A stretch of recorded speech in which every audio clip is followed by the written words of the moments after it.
Olá! Vamos dar início a mais um Falando com Freud. Hoje iremos apresentar o termo psicanalítico que volta e meia se encontra em alguma discussão, o falo. Questionamos algumas pessoas e as respostas foram bem interessantes, desde a relação com o verbo falar e até mesmo com o órgão reprodutor masculino. Vamos então falar brevemente sobre a origem do termo e sua importância na teoria psicanalítica. O adoecimento psíquico e os sintomas têm sua origem nos traumas infantis, mas não apenas em fatos traumáticos que ocorreram, mas na vivência da sexualidade, dos desejos e das fantasias. A criança se depara com sensações prazerosas em diversas partes do corpo devido à manipulação e cuidado pelos responsáveis, e ela passa a desejar sentir mais sensações como essas, por diversos mecanismos e em diversas formas. Assim, Freud postulou sobre as fases do desenvolvimento psicossexual, como, por exemplo, a fase oral. Nessa fase, a criança sente prazer no ato da sucção ao amamentar. Quando não é possível, ela busca essa sensação ao chupar o dedo. Mas, para o conceito apresentado, a fase que se destaca é a fase fálica. Ela se caracteriza pela ausência de representação psíquica do sexo feminino, organizando-se a diferença sexual em torno ou não da posse do falo. E é essa fase que se inicia o Édipo e que se tem contato com a castração. Nesta fase, o menino descobre que a menina é diferente, que ela não possui o pênis, e a princípio conclui que ele ainda não apareceu. Depois se depara com a constatação que há pessoas que não possuem o pênis. Já a menina, ao se dar conta que não terá um pênis, se sente incompleta. A fantasia da mulher como um ser mutilado gera no menino a ameaça de castração e na menina a inveja do pênis.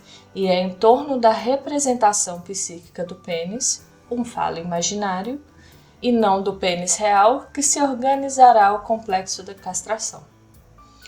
Para Freud, o conceito de falo se liga principalmente ao desenvolvimento sexual do sujeito, de acordo com a forma que a criança vivencia o Édipo.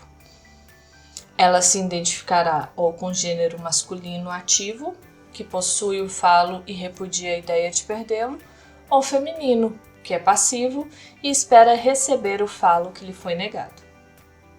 Mas Lacan também fala sobre a importância do falo no desenvolvimento sexual do sujeito, e identificação com gênero, mas para além, o falo possui importância central para entender a constituição da psique humana.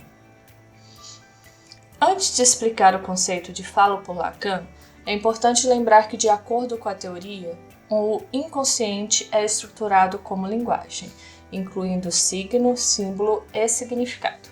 E ainda, a linguagem não se configura apenas como meio de comunicação, ela é discurso. E esse discurso é anterior ao sujeito. Ou seja, antes da criança nascer, ela já está cercada pela linguagem.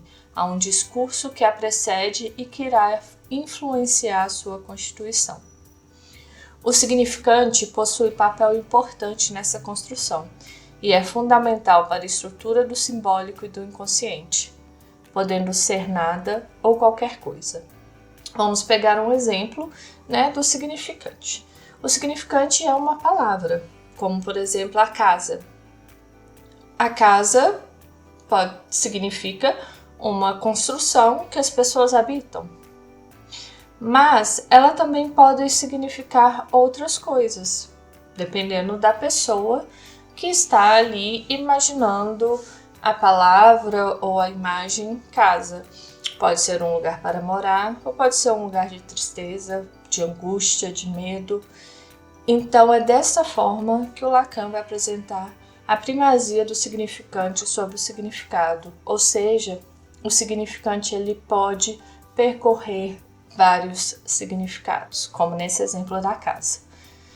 Então Lacan desloca o sentido do significante falo do órgão genital, sendo imperativo em apontar que o falo não é o órgão masculino. O falo como significante pode se apresentar tanto como ausência como presença, Como função simbólica, ele se relaciona com a falta e o desejo. E é somente a partir do conceito de falo como significante e elemento terceiro na relação da criança com a mãe é que podemos compreender a noção de relação de objeto. Nem a mãe, nem o filho são completos. A cada um falta algo. Sendo assim, no início da relação materna, o falo se refere ao que falta à mãe e ao que falta à criança. A mãe vive a completude através da criança, que se apresenta como objeto que supre a falta constituinte dela. E a criança vive esta completude ao se perceber como objeto que preenche a falta da mãe. Como dito, o falo se apresenta como fator fundamental na vivência do Édipo e da castração. Mas, ao invés da angústia ou inveja por possuir ou não o falo, de acordo com Lacan, a criança vivencia experiências que se relacionam intrinsecamente com o significante falo, ou seja, com a falta e o desejo. Sendo assim, o falo é entendido como algo, no nível do simbólico, que preenche o vazio que marca a incompletude do sujeito. Ele se refere à falta, pois somos sujeitos da falta, e ao desejo, sujeitos que buscam preencher essa falta. Assim, ao deslocar o sentido do falo do órgão genital e apresentá-lo como significante, se explica como falo, ou a falta e o desejo, se apresenta de formas diversas para o sujeito de acordo com sua vivência a se iniciar pela castração. E por que falo e não outra palavra? Pois, como dito, o discurso precede a nós. E Lacan, ao fazer uma releitura do termo freudiano, apresenta em sua teoria a base que é a estrutura, que se liga inicialmente ao órgão reprodutor, conectando assim teoria atual e fundamental. Fica a reflexão: será que a alteração do termo como significante não daria margens para deslocar-se do sentido colocado? Obrigada, até logo.